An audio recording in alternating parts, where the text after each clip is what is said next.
So we still have a lot of people joining in, but if this is your first time at one of our CB8 virtual committee meetings, we just want to welcome you. We'll be getting started pretty soon, but if it is your first time, you'll notice that you are muted and you are unable to unmute yourself. So the way that we will be running the meeting is that whenever, after the presentation by Goddard and after our committee co-chairs introduce the meeting, we will take questions and comments through the use of the raise hand feature. So this is a good chance to get familiarized with Zoom and try to find that feature on your computer. So if you have not recently updated your Zoom, you'll need to open the participants button at the bottom of your screen. It looks like two little people standing next to each other and has a number next to it. That number will change over the course of the meeting. So you open that, a box will pop up and there will be a button that says raise hand. Don't worry if you can't find it there. That means your Zoom is up to date. Hi Senator Krueger.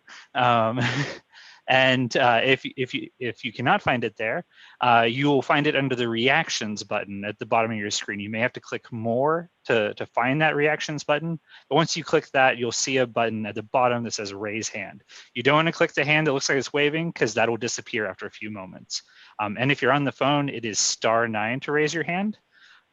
So we will be getting started in a few moments. We still have a few moments, right? I have just about 6:30 now.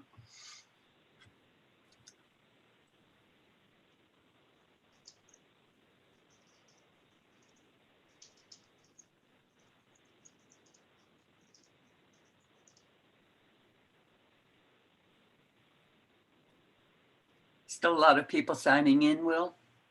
Yes, and I just saw Wilma. Okay. Wilma, *9 to unmute. Wilma is the third co-chair of the committee.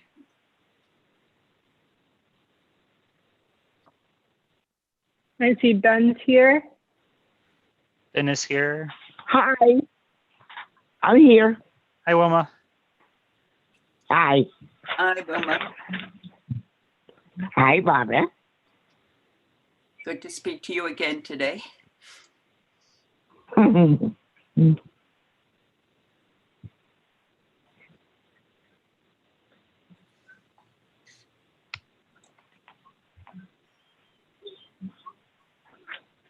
Oh yes, and if you're ever having a problem with Zoom while you're on the meeting, feel free to chat me. We can answer your questions about the technology. We will not be answering any questions through the chat about the content of the presentation. So don't bother typing it out. It will never be read. I kid. But whenever you guys are ready to get started, Barbara, Wilma, and Rebecca, we have Councilmember Kalos and State Senator Liz Krueger. Great, everybody. Good. So I'm going to get started. Thank you, Will. Will Brightbill is our district manager, and he always does this wonderful job. Well, this is a continuation of our Health Senior Social Services Committee of Community Board 8. We've been having a meeting just about every month about seniors and health and judicial justice. And now we're going to present a very important issue about the homeless. I'm Barbara Rutter, and my co-chairs are Rebecca Danagor, and as Will said, we have a new co-chair that we're so happy about. Wilma has been an active and important member of our committee, and I'm just so happy that she's our co-chair at this point. We want to thank Will and Russell Squires, our new chair, and thank you so much for all the support and bringing this meeting to us. Goddard has been in our neighborhood for a while, many years, I believe, dealing with the homeless, and they are going to be presenting their proposal for a safe haven in our community. But before we get started, Rebecca, do you want to introduce the elected officials? Sure. So we're still waiting for Manhattan Borough President Gail Brewer. So why don't we turn it over to our state senator, Liz Krueger. Oh, thank you very much, Rebecca. Hello, everyone. Hi. I know you hate when elections come in and try to take over your community board meeting. No, we don't. We love it. I promise I won't. Although I will read that Dr. Fauci just said that immunity from Donald Trump requires 2 impeachments. So sorry, I love that one. While we're waiting for our Liz, we're apolitical on the community board, remember? Oh, that wasn't political. Everybody feels that way. That was a health issue. Immunity. I'm so sorry. So really, I just came to tell you that I know you're going to hear from Goddard Riverside, and you're going to hear from Department of Homeless Services. But I'm a senator whose district goes all the way down to Union Square and up above to basically the northern end of Community Board Aid in Manhattan. I, of course, don't overlap Roosevelt Island with Ben. But I will tell you that I have 2 other safe haven shelters in my district. And that's the kind of shelter that Goddard Riverside is going to tell you about tonight. And they are amazing programs.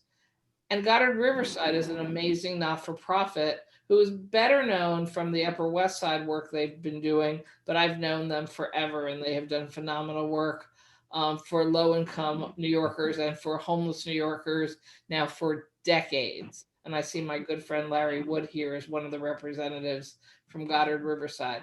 So when people talk about that they are frightened of the homeless or they're concerned about the homeless on their streets, they are usually talking about particular categories of people who are suffering from a number of different issues that are preventing them from even being willing to go into shelters to get the services and care that they need. And what is particularly important about the safe haven model and what it's been able to do, it has been able to draw people off the street who wouldn't otherwise go into a shelter for services. And so the exact population that you as community board members may hear from your neighbors about being concerned, that's exactly the kind of program Safe Haven will be offering and ensuring that there are more places for people to go, that they will be willing to go to get help, which means fewer problematic people on the streets, because certainly not everyone who's homeless is in any way, shape, or form problematic, but some are because they need help and they have been fearful of going into any kind of shelter placement. But Safe Haven was designed specifically to do the kind of outreach to draw these folks in. And when they get in, they're offered a broad variety of programs and services. And I just wanted to be able to come and say to you, it's not just a hypothetical for me. I have 2 other safe havens in my district that I have worked with, and the communities are very glad that they opened, and they are actually seeing a difference in people on their streets or not on their streets. So I know that this committee will keep a very open mind in listening to Goddard Riverside and DHS, but I just wanted to share my experience from other parts of my district. And thank you for letting me speak for a few minutes. Thank you so much. And now let's turn it over to Manhattan Borough President Gail Brewer. Oh, thank you. Thank you very much. I want to say a couple of things. As obviously a West Sider, I know Goddard Riverside really well. And similar to Lenox Hill, Settlement House, I'm kind of picky about nonprofits, as Liz knows. There's a lot of them I don't like. This is a phenomenal one. And very, very community minded. I live near a safe haven, but if somebody didn't point it out to me, I would not know it was there. In fact, I'm embarrassed to say for years, I did not know it was there. So the safe haven is a different kind of model. It gets people off the streets, gets them into permanent housing. It's the kind of place that, since it doesn't have with all due respect to the Bellevue Men's Shelter, nobody wants to go there, but people do want it. When you say the word safe haven on the street, it has positive connotations. So I think, I mean, you are very blessed in your neighborhood to have phenomenally good programs, whether it's neighborhood, the shelter that's been there for a long time that Ann Teicher and others started and it continues, or if it's the Lenox Hill model. They're really the gold standard. In fact, there's a funny story. When we used to go out and do the DHS midnight check who's sleeping, we would run into people, mostly women, and say if they don't get into the neighborhood shelter on the east side, they're not going anywhere. So you have the best programs. But now the question is, to be honest with you, I think Safe Haven from Goddard is going to fit into that strata of the best programs. So I'm here to say, I think it's a win-win for everybody. We've all been talking to Eli, Zabar, and to the folks in that community. We want to make sure that they're okay. I think they will be supportive. And we want to make sure that programs that come into the east side are extremely high quality. And I think that's what this is. So I do think it's a win-win. People hear the word homeless and they think people are going to be hanging outside or they're going to be, disruptive in some way. I think it's the exact opposite. And I have to tell you, if it goes through, which I hope it does, I don't think you'll even know it's there. So I'm here to say I'm extremely supportive and I hope you are too. Thank you very much. Thank you. And now let's turn to Council Member Ben Kalos. I want to thank the community board for having our state senator and our borough president. I want to thank them for being here. There's a state budget going on and there's a lot happening throughout the borough, but it's great to have both of them here. I'm Council Member Ben Kalos. I think if you look at the DHS report this morning, 18,000 children woke up in a homeless shelter.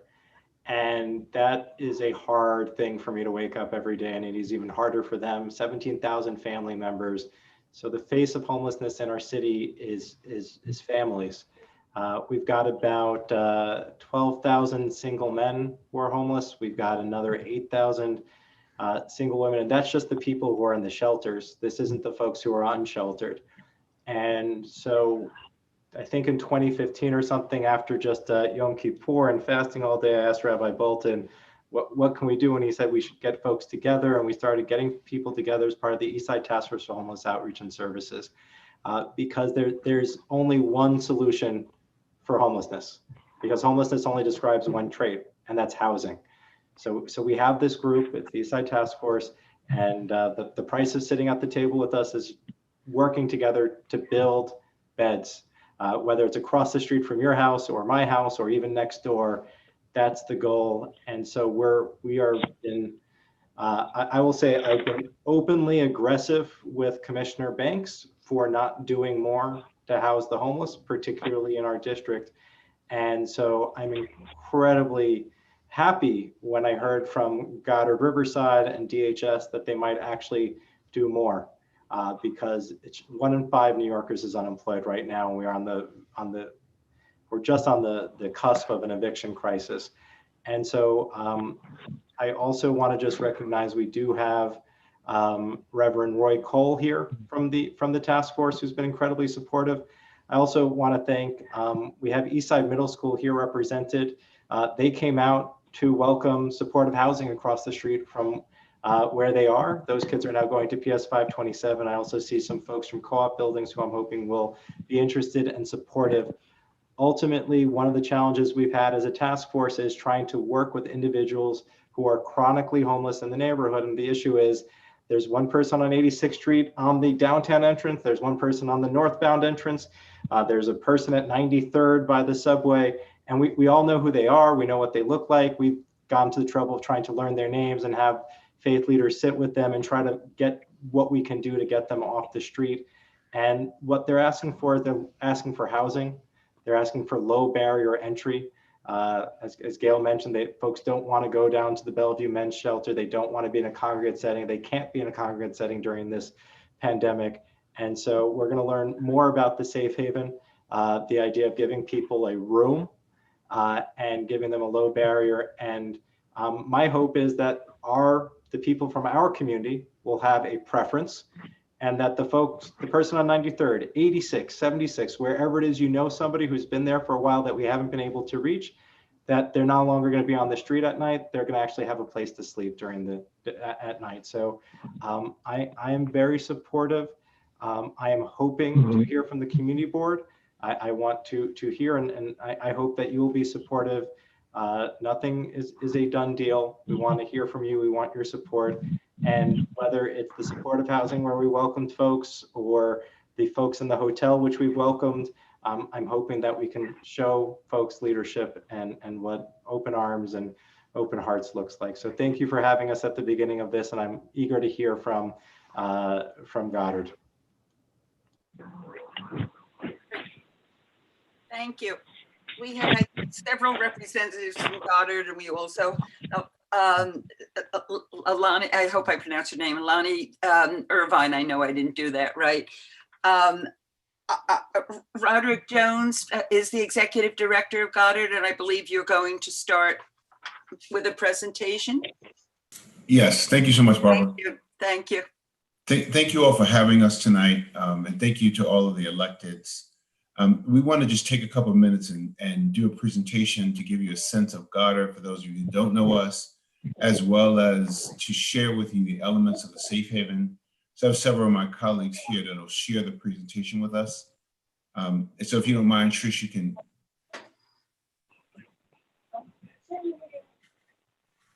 Trish, you should be able to share your screen now.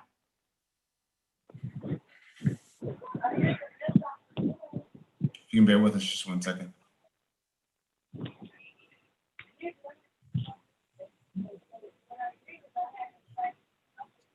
Okay, so just a bit about Goddard Riverside.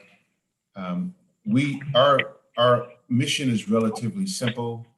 It really is that we work each and every day to create a fair and just society where all people have the opportunity to make choices that lead to a better life for them and their families. In essence, we don't promise the article of happiness or wellness, but it really is about creating elements of self-determination where people are best able to do what's necessary to make their own lives better. Our history dates back to the mid-1800s, just about 1853.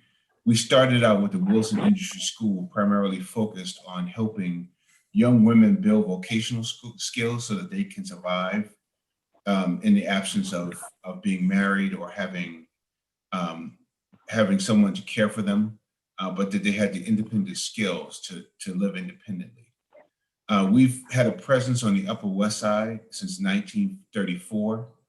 And our work is rooted in the settlement house movement, much like Stanley Isaacs and Lenox Hill were all in a family of settlement houses, meaning that our work is not merely about the delivery of a service or a program, but it's about how we work in partnership with communities to meet the needs of those communities and neighborhoods. And in fact, our work in homeless services, we count ourselves among the pioneers of that work in New York. And we'll explain some of that further down in the presentation. But we've been in this work for decades and decades. Each year we serve about 20,000 New Yorkers across all of our locations. We have 22 locations in Manhattan, and we're opening one in Queens, which is a safe haven. Our headquarters is on the corner of Columbus and West 88th Street, where we also house our affordable housing for low-income seniors. And like most settlements, we provide services across the entire lifespan. As we say, from twinkle to wrinkle, or from cradle to grave. And so we typically cover the entire continuum. It's easiest to characterize in our 23 different programs into what we call cause areas, because our work is both to deliver service as well as advocacy as a core component. We have 5 core areas that we work in. One is preparing children and youth for success. Another is enriching the lives of older adults. The third is promoting behavioral health and wellness. We work in the area of fighting homelessness and supporting housing for all. And then the final area is really strengthening families and communities. And my colleague, Roberta Solomon, will talk through our continuum of services related to homelessness. Thank you, Rod. My name is Roberta Solomon. I'm the Deputy Executive Director for Adult and Community Development here at Goddard. And my portfolio includes 3 of the cause areas out of the 5 that Rod just described. And these services that you see on this slide, which is really a continuum.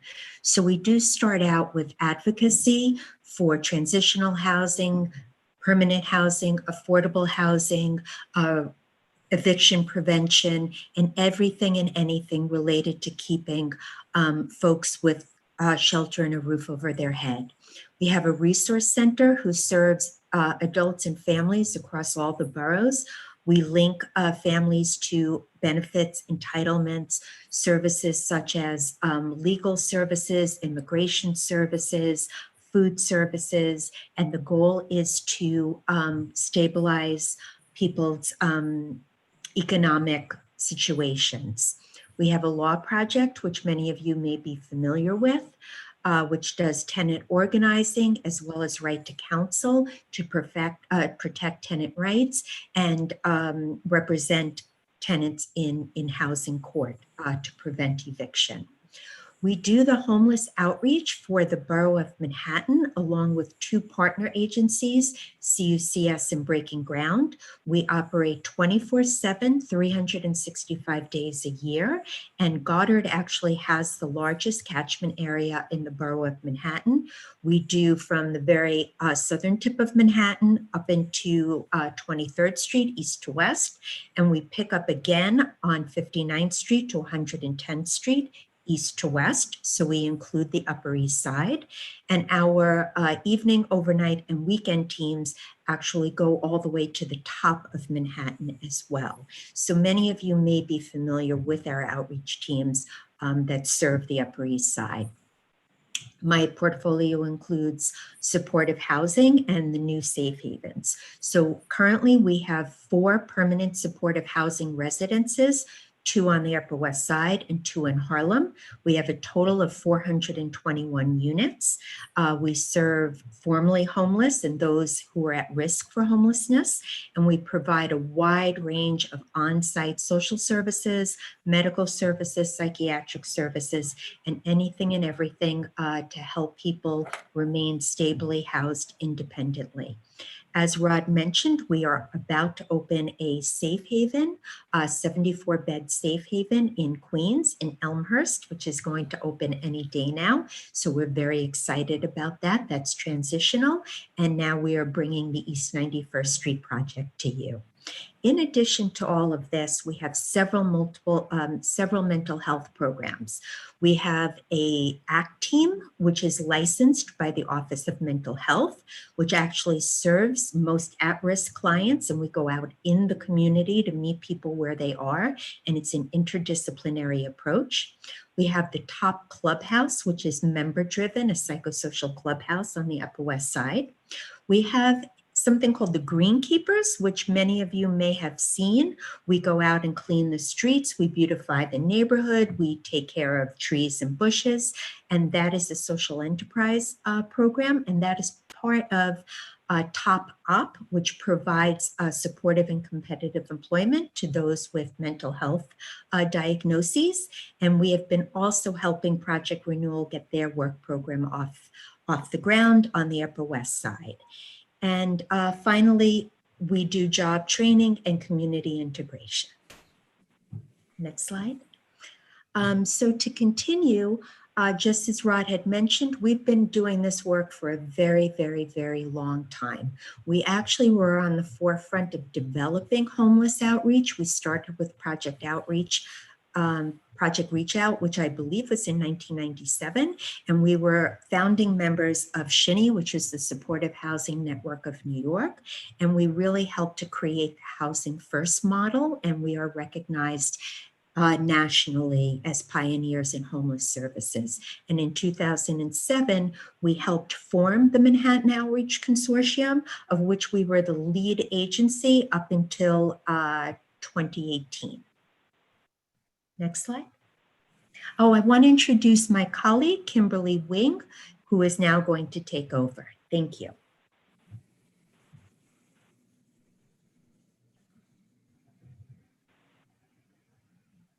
Kim? I can't unmute. Oh, there we go. Hi, everybody. Sorry about that. I couldn't unmute myself. My name is Kimberly Wing. I'm the Associate Deputy Executive Director for Supportive and Transitional Housing for our supportive housing sites. Currently, as Roberta had mentioned, we have 4 permanent supportive housing sites, and we're serving 421 tenants throughout those sites. All of our supportive housing sites give a wide range of supportive services, and we believe supportive housing is crucial in order to get people off of the streets.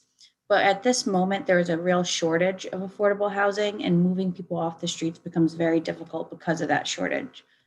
The goal of all of the homeless outreach teams that Roberta talked about is to get people housed. Currently, the Uptown Goddard team in 2020, the caseload was 210 individuals, 190 placed in permanent housing or transitional housing. Currently, the Upper East Side caseload was 50. 39 out of those 50 were placed in permanent housing or transitional housing. So we're all here tonight to hear about the safe haven. So I know the top question is, what is a safe haven? So a safe haven is it moves people off of the street. It provides an important step to the people who are chronically homeless, and it's a really good tool for people to be motivated to get off of the street. It takes people who are at any level, any position in life, and helps them where they're at to get the resources they need to move into these permanent supportive housing sites. There's a low threshold, and they're not required to leave at any time. There's a lot of on-site services that are built into a safe haven, including counseling and support, health and wellness, and recreation. The whole goal is to lead to the path of the permanent housing sites. This is our second safe haven. As Roberta mentioned, any day now, we'll be opening up our first large safe haven, the Baxter in Queens. Safe haven on East 91st Street, which we're all here to talk about tonight, is an 88-bed purpose-built building. It's going to be serving the residents from the Upper East Side and other neighborhoods in New York. It's going to have private spaces, lockers for each tenant, a beautiful rooftop recreational area. We will be serving meals and will be hopefully very social service rich. We hope to provide a wide range of services to individuals, regardless of what they have going on in their life. We will meet and support them throughout that process. We're hoping to open in January 2022. And we're very open and excited and happy for opportunities for community engagement and volunteer.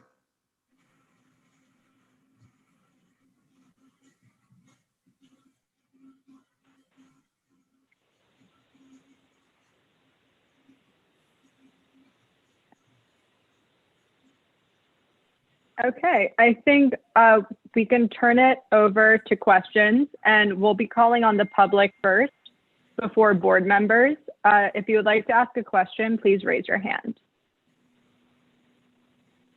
Virtually.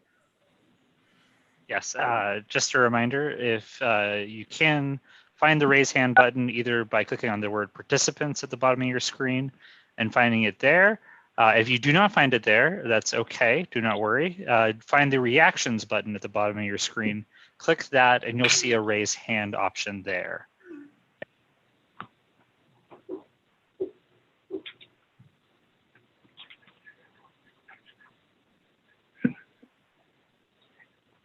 I don't see any questions from the public yet. So why don't we first turn it over to Lynn, who's a, oh, you do nope, have. Sorry. Now we have from the public. So let's go to Roy Cole first, please. Reverend Roy Cole. And you'll have to confirm unmuting as we call on you. Yeah, I think all of us over the last number of months have learned at least some of Zoom and tried to stay up. And I didn't mean for you the first one to jump in, but somebody has to be first. So no questions really, but just let me commend Community Board 8 in their consideration of this proposal, because tonight, even as I'm speaking to you, there are now upwards to let me back up. So I'm the priest at the Church of the Epiphany at 74th and York. So many of you in our community know that we are in the process of renovating the former Jan Hus Presbyterian Church just up the street from us, and looking forward to the ways that we can continue to be a part of this community.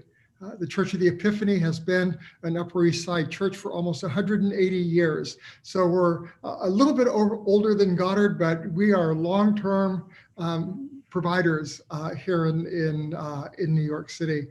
And tonight, as I'm speaking with you, Jeanette, who would normally be here a part of this, is actually at our church with a team of volunteers serving meals to between 80 to 100, maybe 110 individuals who are homeless or food insecure, which we do every week.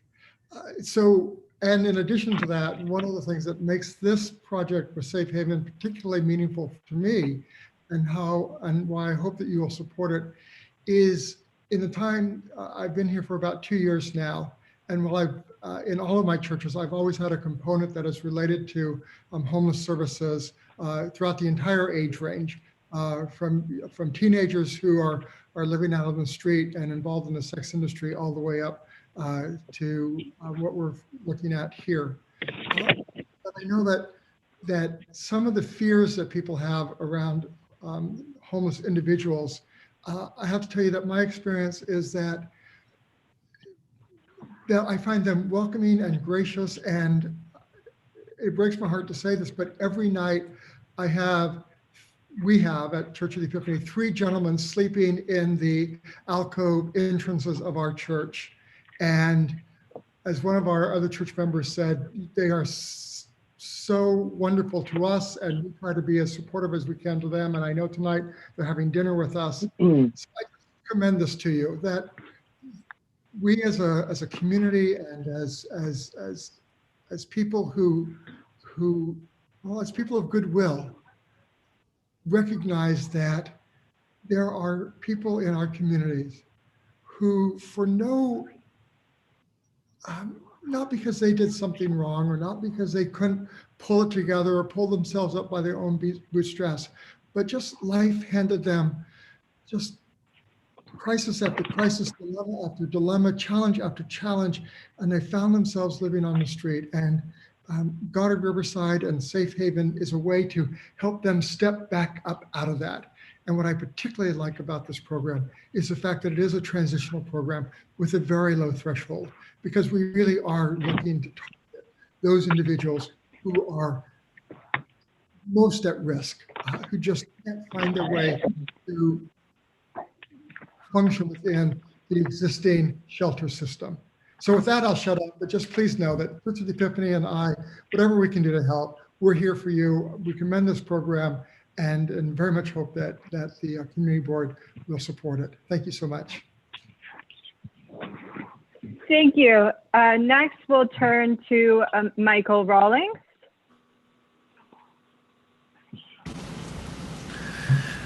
Thank you, everyone. My name is Michael Rawlings. I'm the Chief Operating Officer at Bellevue Hospital, and I also live with my family here at 402 East 90th Street, where I am the condominium board president. And first, I wanted to thank CB8 as well as our elected officials that are on the phone today. I would really like to encourage this amazing opportunity to be able to help the homeless in our neighborhood. I see homelessness at Bellevue almost every single day, especially during the cold winter evenings, where we open our doors and we allow homeless to come in and sleep on cold chairs in the waiting rooms. I see the medical and mental health issues that happen to homeless folks who are out in the cold. I have seen and been on the front lines of COVID-19 this year, and has seen the huge impact that it has had on many people, including creating some significant socioeconomic issues, which we did not expect. We did not expect that normal families in New York that were working hard and making money are now at the poverty line. and are facing eviction, are facing being homeless. And I will tell you that without a home, there is no way that you can heal someone. And so, you know, I fully support this program. I think that it's wonderful that they're planning on having a facility directly in our neighborhood. And I just wanted to give a huge shout out for support of this amazing program and this amazing not-for-profit that has just been doing amazing work here in New York City for so many years. So thank you for hearing me out. I think that I have a unique perspective in the sense that I'm involved in healthcare. I'm very close to the existing Bellevue Men's Shelter. I see what happens there. I see what happens when people do not have a place to sleep, do not have food to eat. It impacts all of the quality of life, and I think that this will help to improve the quality of life of homeless folks on the Upper East Side. And again, it has my full support. So thank you, CB8. Thank you. Can I just interrupt for 1 second, Rebecca? You didn't mention that this will be a pet-friendly shelter haven also. Am I right? Yes. I think that's an important thing. Yeah. I think And we do have the ASPCA right around the corner as well too on 92nd Street. So that's amazing. It's next door. There's a door right next door to it. That's amazing as well too. So you know, we are seeing homelessness, not just you know, men and women, but children that really need to get connected to these services. And I have the ultimate respect for this program and these not-for-profits. I know they will do a good job, and I know that this is a service that's needed in New York and that's needed on the Upper East Side. Thank you. Next, can we unmute Meredith Barnett?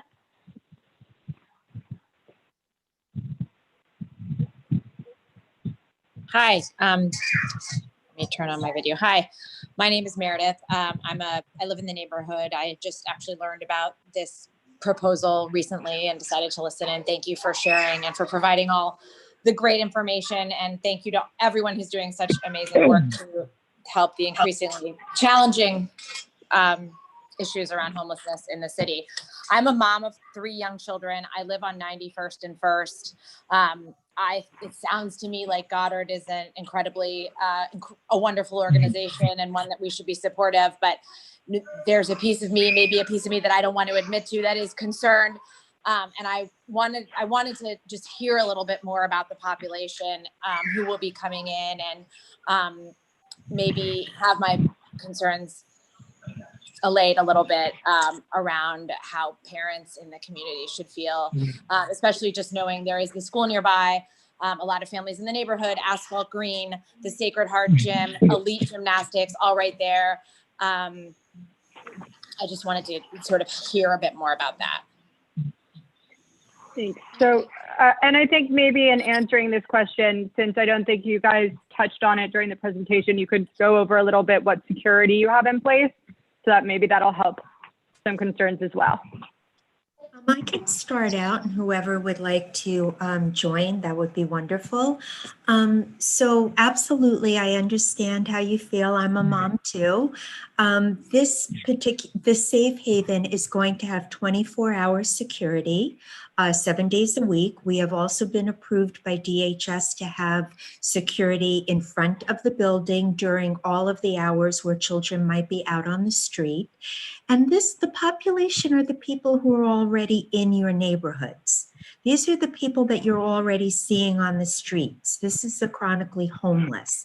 The safe haven is going to allow people to come inside and have a roof over their heads and access services all day, every day, and have 3 meals a day, and have psychiatric care, and have medical care, and have case management, and groups, and harm reduction specialists, and snacks, and clean clothing, and places to do their laundry. And we'll have people actively working to get them permanently housed.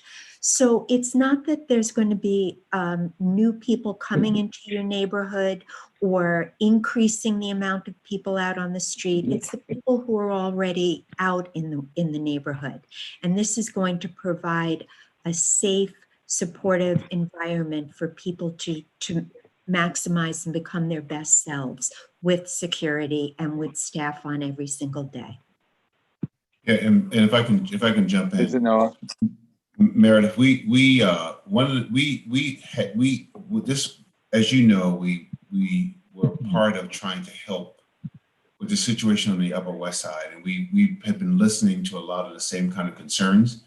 And in anticipation, we worked with DHS to reach an agreement, as Roberta points out, to make sure that there was at least one roaming security person who would be able to do some walking in the area to make sure that any issues were kept down and that people were kept moving, so that we're pretty clear that any of the folks coming into the shelter are not simply hanging out around.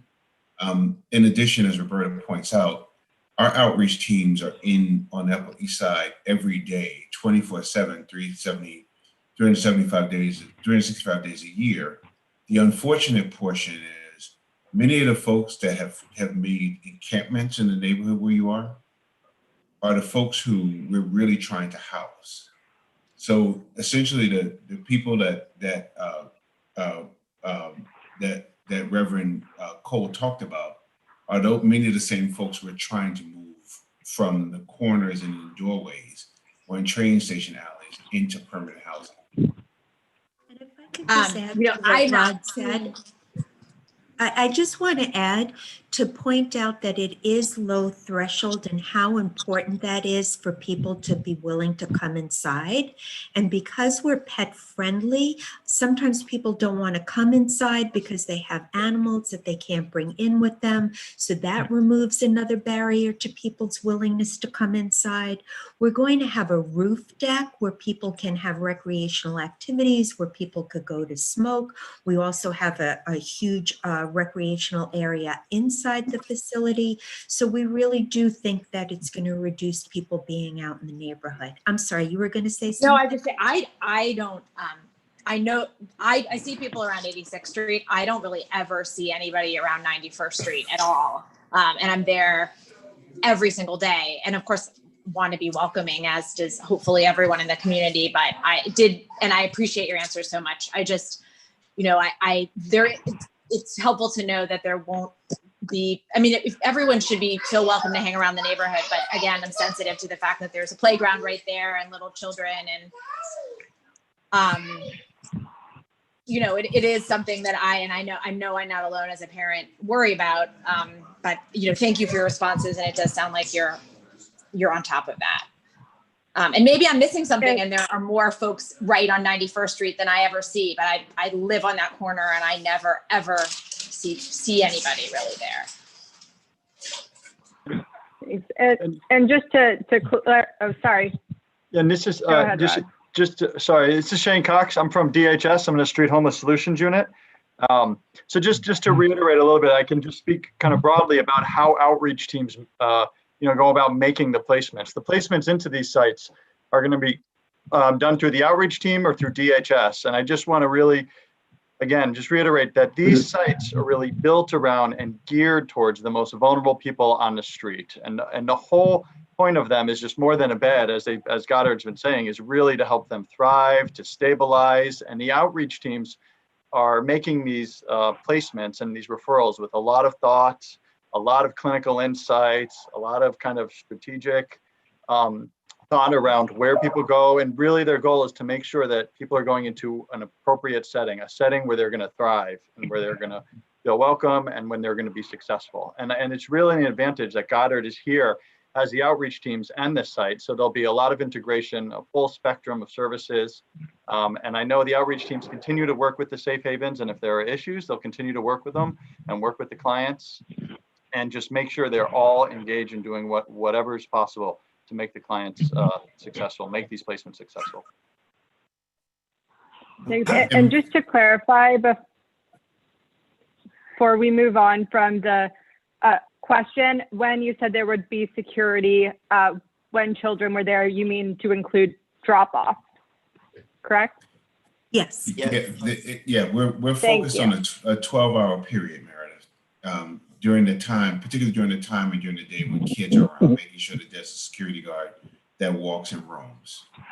In addition, one of the other things that we talked about was just making sure that people realize that for those who are sex offenders who are not to be in the areas where children are, they're not allowed to be housed at that facility.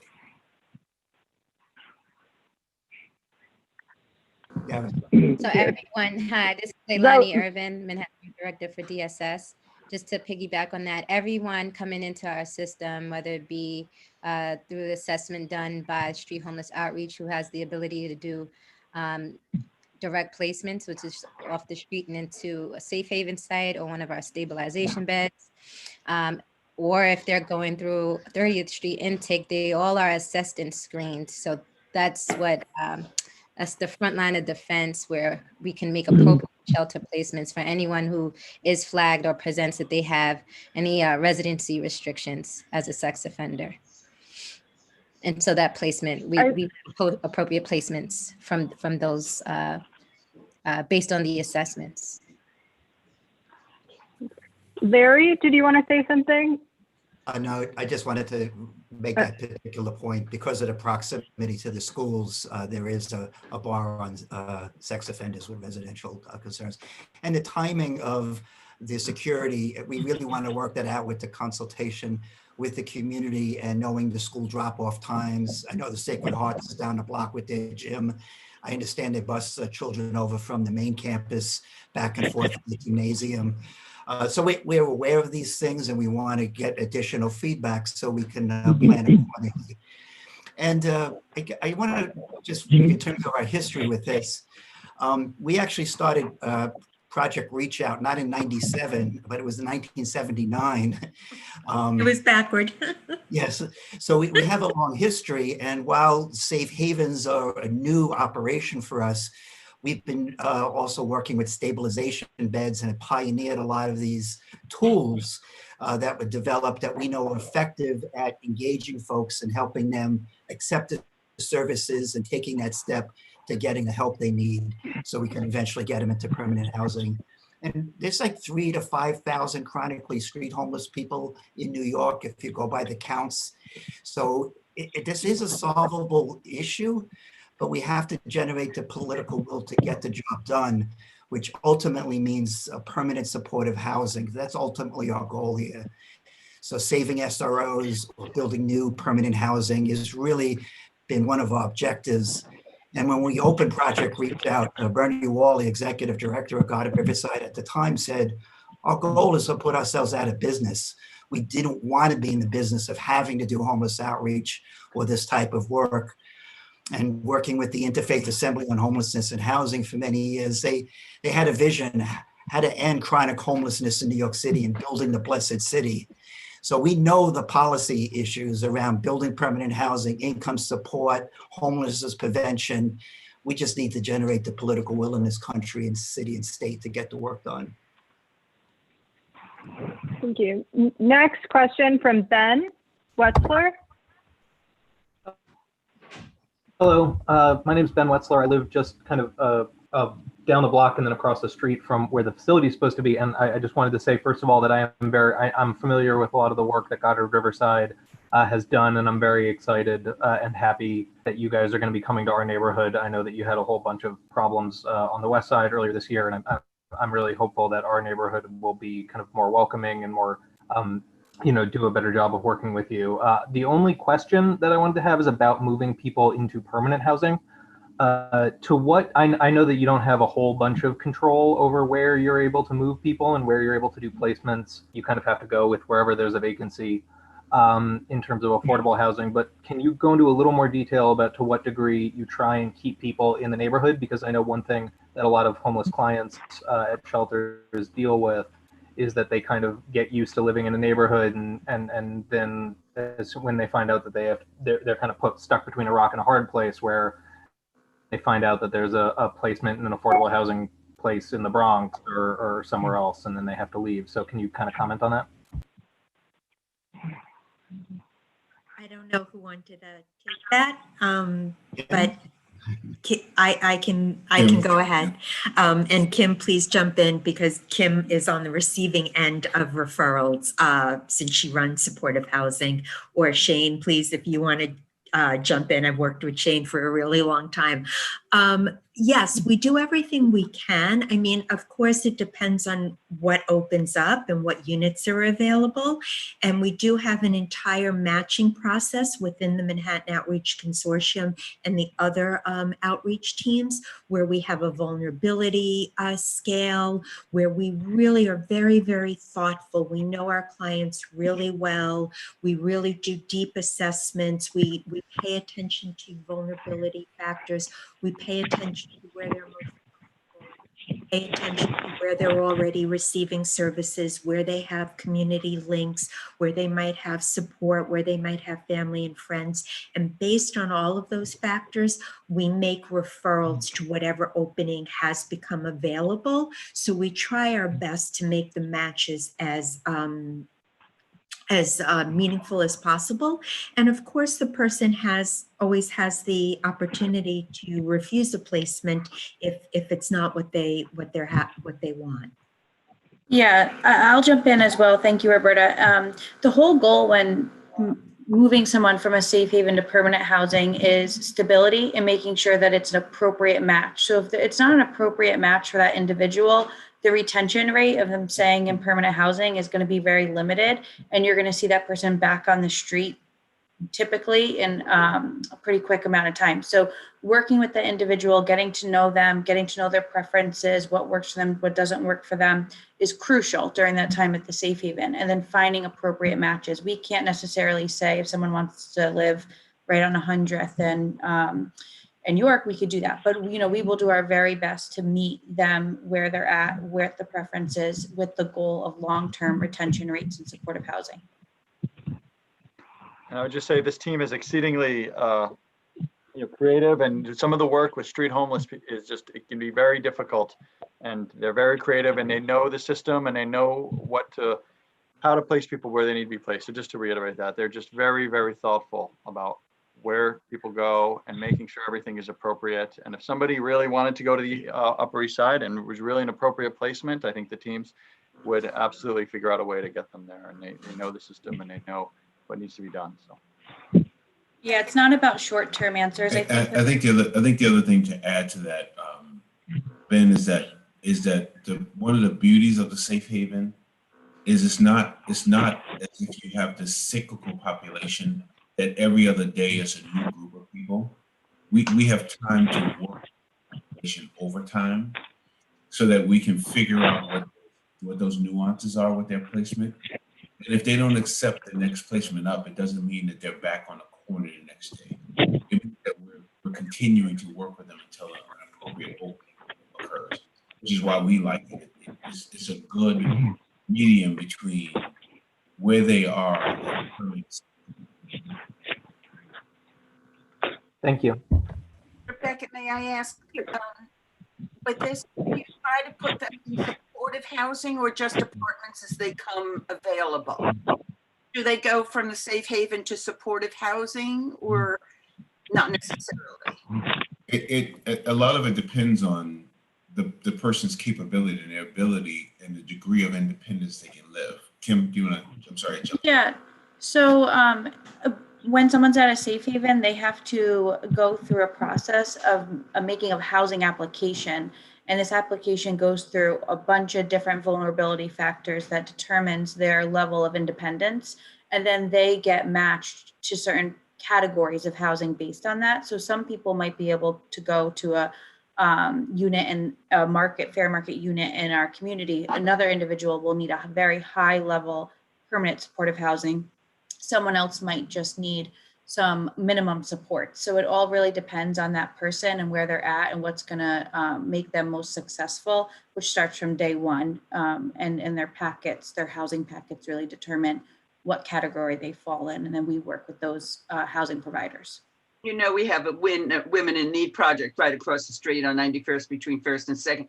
That seems to be amazingly successful. You would think it was a regular apartment building if you pass by. That's great. Great. Next, I see Nicole Palam. Pardon me if I pronounce your names wrong. You think? Sure, that's okay. It's Nicole Palame. Hi.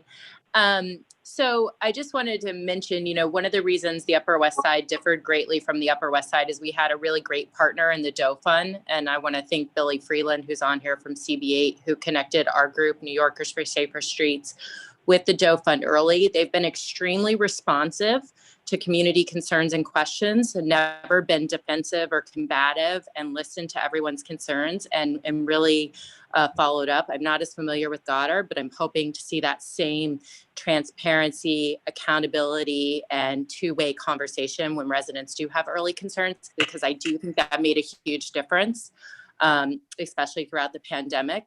As a resident and a taxpayer, it's obviously extremely frustrating that we spend $2.3 billion and the homeless crisis has grown for over a decade prior to the pandemic. So one of the things I wanted to address is issues that we've encountered on the Upper East Side over the last couple of years, particularly with unsheltered serious mental illness.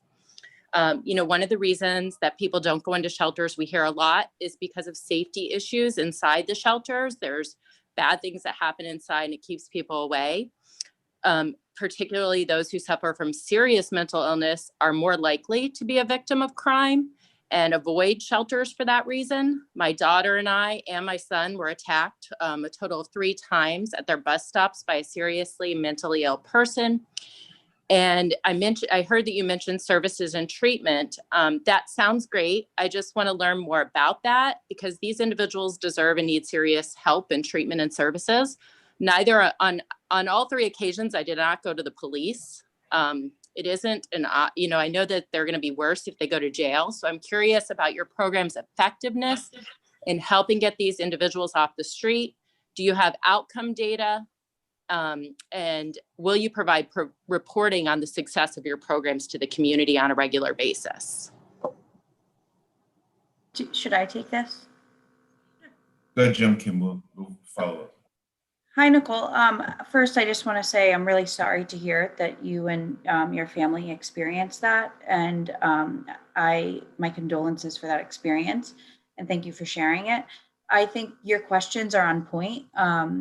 It's not enough just to house people. And I'm a big advocate that housing is healthcare, and vice versa, in order to have people successfully housed and in order to truly be able to live their life in a way that they are being, not to say rehabilitated, but their needs are being met, then we need to make sure that we're providing them the opportunities and the access to treatment and care. So we are hopeful to be able to have on-site psychiatry, so people wouldn't have to go to a community psychiatrist. We would bring that psychiatrist directly on site into the facility, as well as medical, but you're speaking specifically about the severe persistent mental illness.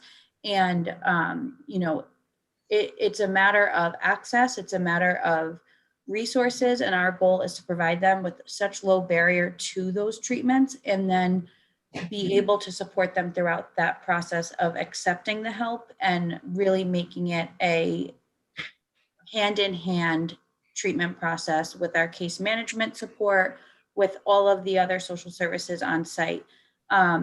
I worked at a safe haven years back, and it was what motivated me to continue in housing, because of the level of support built on site was so different than the typical shelter system. And in addition to that, when it comes to data, we're really embarking on becoming a data-driven agency, and I'm overseeing a integrated health data initiative throughout our housing sites. So we are looking at health data, we are looking at our interventions, we're using data to determine what works and what doesn't work, not just what services we provide, but what does those services do for people to make meaningful impact in their lives, and definitely with mental health as a major factor there. I don't know, I'll let Rod or someone else talk about if we'll be providing reports to the community, but I definitely appreciate your questions, and it shows me that, you know, this is what we have to do to be successful, and I'm with you throughout that process. Let's unmute Councilmember Kalos. I have a feeling he might want to jump in here. Nicole, I'm so sorry to hear about what you went through. And I agree with your sentiment that a strict police and criminal justice intervention is not what is necessary. One of the things that we've done with the East Side Task Force is when there are people, whether they are homeless, unsheltered, or just mentally ill in the community who are housed, who do need our support, if you want to reach out to our office, particularly if you've had more than one incident, we will work with you. We will work with the 19th or 17th precinct, whichever part of the neighborhood you were in, and we will work with the district attorney, and we will work with DHS. And I'm willing to make sure that we work with the person to make sure that we keep them out of the criminal justice system. One of the places that we had been successful is there was a woman who was in the neighborhood for several decades. And I remember going to high school and being slightly fearful. We were able to work with the community to not only get her off the street, but get her into shelter and get her the resources she needs without her having to go through the criminal justice system. So we're fully here to support. Thanks. I think, Ben, we've had some conversations about this when my son and I were attacked at his bus stop 2 years ago. This is more recent and prevalent. So I'm actually just really interested in how safe havens can help these individuals and prevent them from being incarcerated because, you know, they're left on the street to eventually harm themselves or someone else.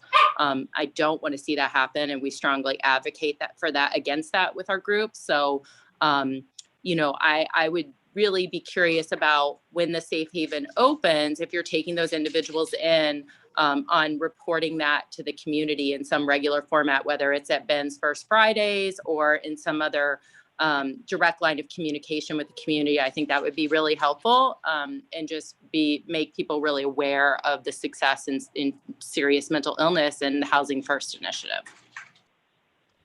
And so, Nicole, the only other thing I would add is as an organization, I think that we existed for over 100 years with an open hand, and so we typically expect that such things as advisory boards will be set up with members of the community, so that there really are no secrets between us, and that when issues arise, if you check our websites, you see phone numbers.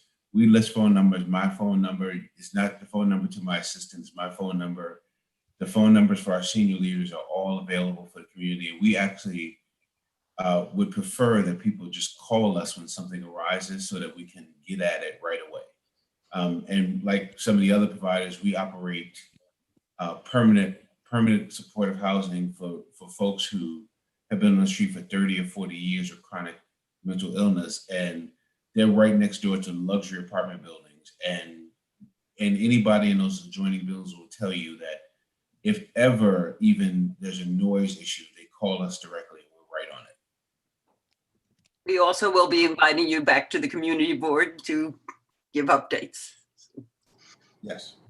Thanks, I appreciate it. Next, Jane Zimmy. Hi, thank you. I've been a resident of the area for probably more than 35 years. I just would like to recognize that while children are extremely important and their safety, there are a fair number of senior citizens in the neighborhood who may feel uncomfortable walking down East 91st Street or, you know, getting off at the bus stop, and that you think about security for the building. What I didn't hear is what demographics are going to be housed in this facility. It seems like it's 88 single rooms, so that would suggest they're possibly not families and they're single persons, either male or female. And given the predominant homelessness, I would think it might be predominantly male, but I really don't know and would like to know. The other thing is, Is the building that's currently there going to be torn down and a new building erected? And if that's the case, how tall will this building be in the neighborhood? We've had a lot of, how big a site is it? Well, I know what the site is kind of, but how big a building? So the population is single adults, it's men and women. It's 2 to 4 beds to a room, so it's not single rooms. So there are 88 beds, but there won't be 88 people. The building is being torn down and built specifically new, purpose-built. It is going to be 7 stories. And is that as of right? Yes. Good.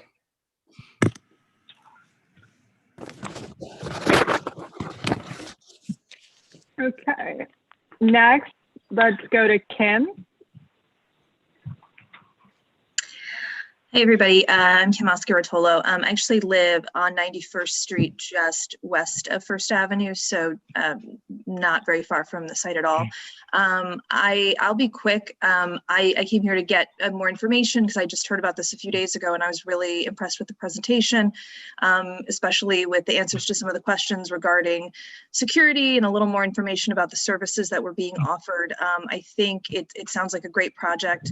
I'm looking forward, to continuing to hear more about the project and work with what sounds like a really amazing organization. And obviously when it opens, to welcoming the residents and bringing them into the community, because I think it's important for everyone to be invested in the community. So I just wanted to thank Goddard Riverside and thank the elected officials.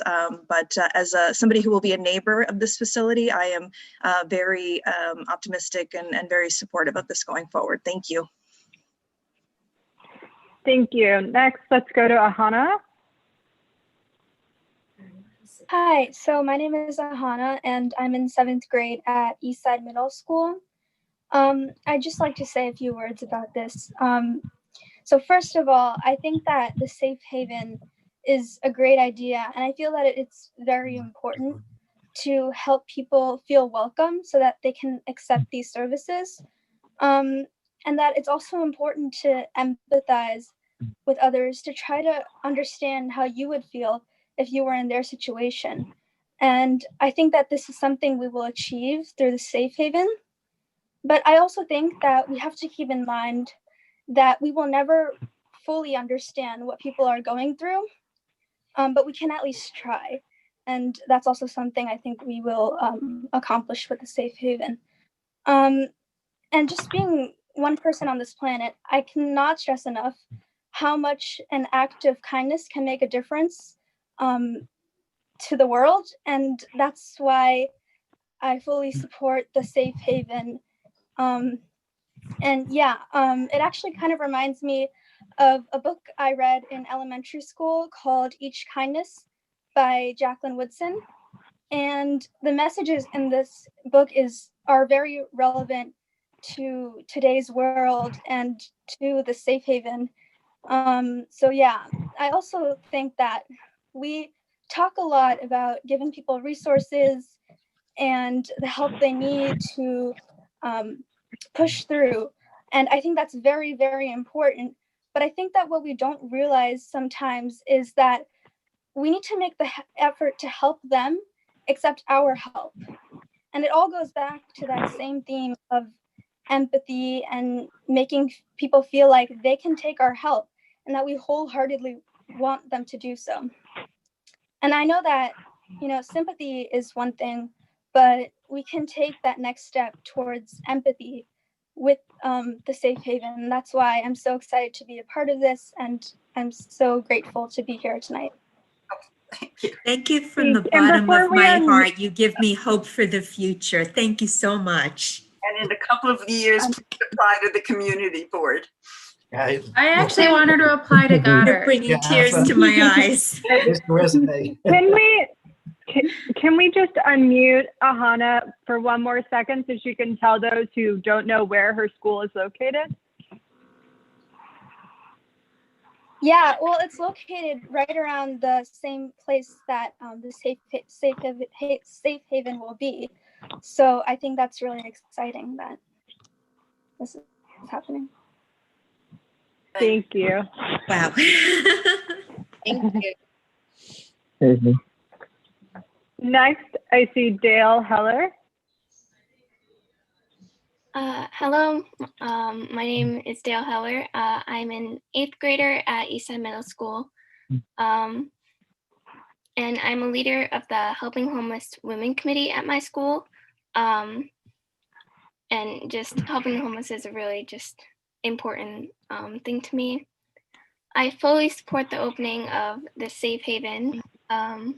It's such an essential component to helping the homeless in New York City. While shelters have been established and they've done and continue to do so much good for the homeless, it can be hard for individuals to recognize that a shelter is needed. There is stigma, and so many homeless people just remain on the street rather than turn to a homeless shelter.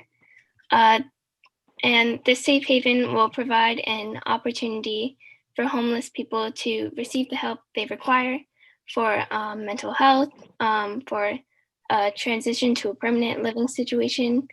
And they can obtain this without having to move into a shelter.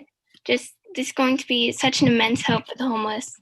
And by helping people in need, we strengthen our entire community. So just thank you for doing this, and thank you for letting me be here tonight just to witness this. Thank you. Well, thank you for what you do. This is exactly what our future needs. Thank you. He's here now. All right, so I don't see any other members of the public. So we're going to turn it over to board members, starting with Lynn.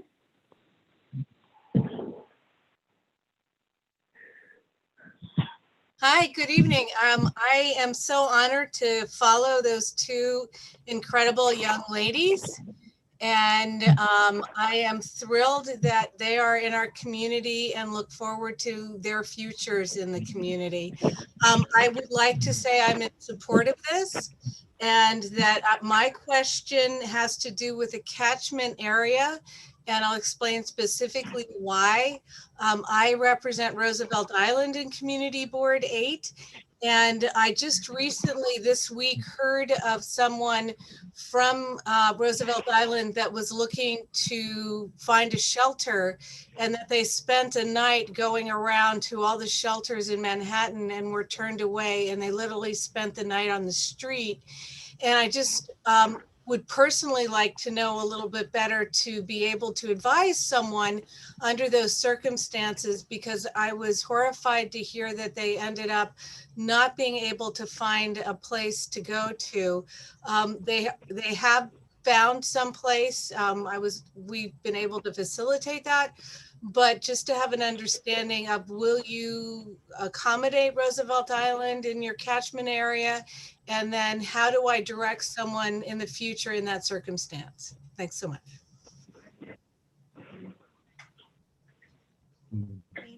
Thanks. To respond about how she can direct somebody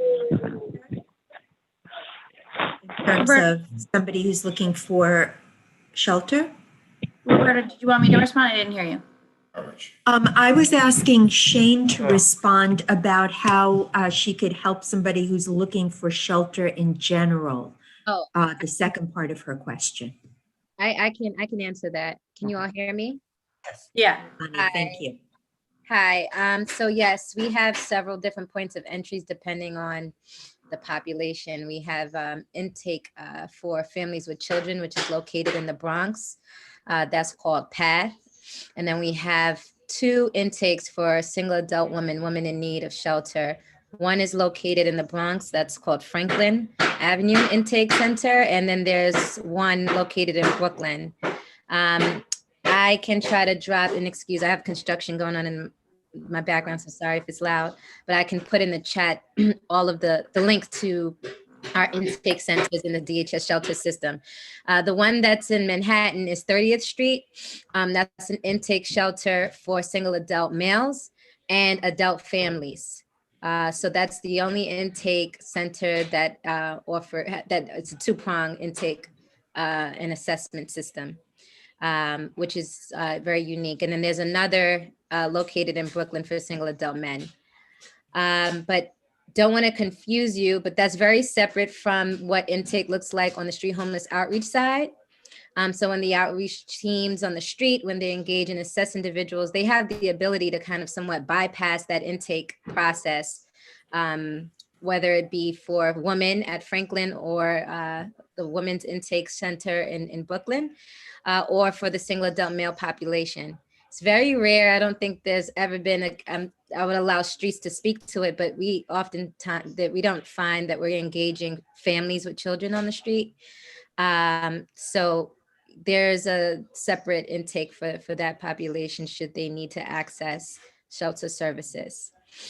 Yeah, and I would suggest just wherever they are in the city, if you call 311 in homeless outreach, 311, no matter where you are in the 5 boroughs, an outreach team will come out within an hour to engage the individual. And I think that's really the best place to start. And then they can help them navigate the system, find the appropriate place to go. If it's a shelter, if it's a drop-in center, it's hospital, whatever the case is, the outreach team. So if you're in a borough and you call 311, they'll send over a street outreach team to the area. To just add to that question a little bit, in this case scenario, the person had a mental health crisis. They were sent to the hospital, and the hospital sent them out on their own, just with nothing. And I would have thought that maybe the hospital facility might have had some kind of way to help facilitate housing for them, but they were literally went from being in an emergency situation, mental health crisis, to a hospital, and then just kicked out of the hospital in an hour or so. And I was horrified to hear that happened. And then this individual spent the night trying to find someplace to go, and they went to a bunch of different shelters. You know, when they were not in a condition to really support themselves in the scenario. And so I've just wondered about the whole hospital situation. And then once they were wandering around the street, so it sounds like a solution may have been if they had called 311, but I don't know that they knew that. So yeah, and I know, and that's an awful situation. That is not the way that it's supposed to go. We have a lot of contacts with the hospitals. We're in touch with the hospitals throughout the H&H hospitals, private hospitals, at all levels. So we can certainly discuss the case if you want to follow up with me, but otherwise, I mean, the outreach teams, when they would engage somebody, they would help them navigate that system. And if possible, would also work with the hospitals to do appropriate discharges, work with them to find housing. So yeah, I mean, the best thing to do is connect them to an outreach team, be it Goddard or one of the other teams in the boroughs, and they would help that individual navigate, and they kind of follow them, and they make sure the goal of the outreach teams, and they're operating 24 hours a day, and they're doing a lot of things in real time, and they're very used to the population and acting in real time to get somebody connected. So once they engage somebody, work on connecting. The person doesn't have to be the one to call 311, although they're welcome to. It could be any community member, anybody who's concerned. Yeah, this is such great information. I wish I would have known it a couple of days ago. Thank you, Lynn. Yeah, I mean, in future, just if you see somebody and you're concerned, call 311 and get the outreach team. They may know them, they may not, but either way, it's gonna connect them to something and start or continue a conversation you're having with the client. Next, let's unmute Ellen Pallavi. Hi. Hold on, I'm going to put my video on. Hi, everybody. Thank you. So many of my questions have gotten answered, and I've got many. So, so I'm also on Roosevelt Island, and we have a homeless woman that's sleeping in the subway station. Every night she comes in with her bags, and she spends the day outside, and then comes to the turnstile and sleeps on the bench. Would she be able to get into your program? So the referrals come through our homeless outreach teams and through DHS. So again, the best way to get somebody assistance is to connect them to a homeless outreach team, whether it's one of ours or one of another team that covers that particular area. So again, the suggestion is to call 311 and have a team sent out to connect with her, and then they could assist with whatever resources might be needed. So would there be a length of time that she has to be street homeless in order to get into your program? The program serves chronically street homeless, but there are many different resources and many different opportunities and many different avenues. So again, the best thing to do is to have her connected to an outreach team. Even if it's not our particular safe haven, because we're not even opened yet, there are many other opportunities that the teams can help her with now. Okay. Yeah, absolutely. The teams do, again, there's just a lot of clinical work and a lot of insight and thought behind any placement. So absolutely. I mean, the outreach teams will figure out what is an appropriate placement and work to get that client in. So yeah, So be it subway or street. A long time ago in this committee, we had homeless services come in and say that somebody had to be homeless for a year on the street before they could actually get into a safe haven, or like a certain kind of a shelter.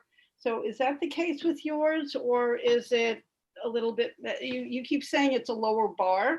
So I'm wondering, is it the same bar as homeless for a year, or is there actually some way that somebody could be homeless for a few months and then get in? I mean, I would say, yeah, historically, the safe havens were really, I think what they were going for the year was really they're geared towards the most vulnerable clients and those who've been out on the street the longest and those who have, for whatever reasons, have resisted going into traditional shelters. And so this whole model is really built around those really hard, vulnerable clients. And again, so it tends to be chronic. That tends to be who we're really emphasizing and who the teams are really concentrating on getting inside. And those often happen to be the most vulnerable. But again, the teams and Goddard and the Goddard outreach team and the organization, I mean, they are doing whatever they can to get somebody inside as soon as possible into an appropriate placement. So every case is unique. Every case is a little bit different. And if somebody is really mentally ill, they're not going to, or they're having trouble or they're in crisis, the teams are going to make sure they can get them inside. And if somebody wants to get them inside, they will find another resource or whatever available resource there is to get somebody inside. So, it's geared towards the most vulnerable, which tends to be chronic, but again, there's a lot of other resources and there's a lot of ways of getting somebody inside. Okay. And we'll be utilizing this. So how many shelters are there like this in Manhattan right now? Safe havens, I don't know off the top of my head, but I would say, about 5. Yeah. I mean, we announced most recently on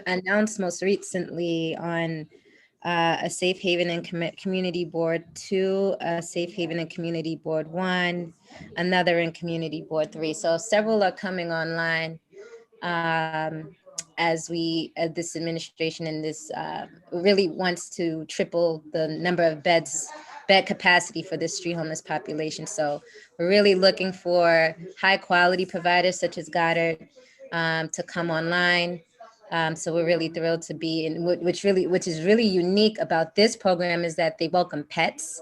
And that's something that a lot of other community board districts would want as well. So we're looking for more creative proposals such as this one to come online that can accommodate that need. But I want to say we have about 4 to 5. Don't quote me. I can get that information to you by way of the community board or elected officials, or I can get your information. You're on CB8. Okay, so I can get that information over to you. I can't recall off the top of my head. Great, thank you. Now let's turn to Tricia. Hi, everybody. I just wanted to thank you again for the presentation, and I wanted to thank the two students from Eastside Middle School. Mr. Getz, you clearly are doing some incredible work there, so thank you so much for everything that you're doing and instilling in the students. I wanted to ask another question about outreach and engagement, particularly with Eastside Middle and the other schools located on that street. If you guys could speak a little bit more to, I have two questions, but the first one is just outreach and engagement. If you could speak a little bit more to how you're coordinating and what kind of follow-up you're doing. Are there other meetings that the Community Board 8 is involved with, that our leadership's involved with, and that these other entities are? I'd like to kind of better understand how the specifics of security, the specifics of an advisory board, the specifics of ongoing communication, even construction updates as those that go underway, what should we be expecting in terms of how you guys will be communicating and engaging with the other neighbors on that street? So if I can start first, in terms of the building and building plan, just to be clear, the landlord has the building portion, so we are operating as tenants. So that's a separate portion. We can communicate to the landlord if you all would like an update. He's been very open, so I'm sure he'd be willing to provide additional information. As an aside, we in terms of our outreach are conversating with the community board, but we're also targeting as many key folks around who we can reach out so that they can meet us individually, know who to call, and understand that plan. So whether that is Eli Zabar or Asphalt Green, our plan is to continue that circle to make sure as many people have an opportunity to talk to us. Mm-hmm. If there, as we said to the community board leadership, if there are other people who you think we should be talking to, please pass those names on to us. Both myself and Larry and Roberta are the three primarily that are making the tour around so that people can meet the leadership. The advisory board, I think, is a standard element that comes with safe havens. And so we will be partnering with DHS to figure out amongst the community board and electeds who else should be on that advisory committee. So I'm more sure that the community board will be a part of naming those people. And from that collection of the original group, we'll decide the frequency of them. Great. That is super helpful. And I just want to tell you that I'm extremely grateful for this advisory board setup. I think that it's a good one. I think that it creates an ongoing direct line of communication between stakeholders. And I think that it just keeps everything accountable, and it kind of preempts any sort of problems that arise. And I'm very happy to hear that that is coming on board. I wish, obviously, I feel for any tenant who lives near that area for construction just reasons alone, and so I would love to make sure that there's some clear communication with the landlord and the community board on the kind of schedule of work and demolition and all of those pieces. I just think it's being a good neighbor to keep that all together. But overall, I appreciate the creation of this advisory board, and I do encourage you. I would love to hear that every school, Asphalt Green, Eli Zabars, the community board, everybody on that block, in that area is engaged in this, because I do think that I frankly, as I am a social worker myself, and I think that homelessness is only really addressed when we all collectively realize our role in it. I would very much like to propose a resolution, but I see many of my colleagues on the board are still wanting to speak. So Barbara and Rebecca, if you just want to come back to me whenever everybody else is done speaking, I'm happy to. You can. Something. We have two options. We can do that, or you could propose a resolution and it remain on the floor, and we just ask nobody to call to question until everyone has had a chance to speak. So I think, Tricia, you can propose it, and then we'll just continue. Okay. Well, I would propose that Community Board 8 support the creation of this safe haven site run by Goddard. I would ask that the resolution create whereases that that acknowledges the fact that they will be creating this advisory board, but not acknowledges the fact that we will be in open communication and this is not a one and done thing, but that we intend to be active partners in doing our part in trying to address the homelessness needs in our neighborhood, and that we also recognize the incredible need in our city right now for more services like this, and are embracing all of our neighbors in this area. Is there a second? Billy, I see Billy second.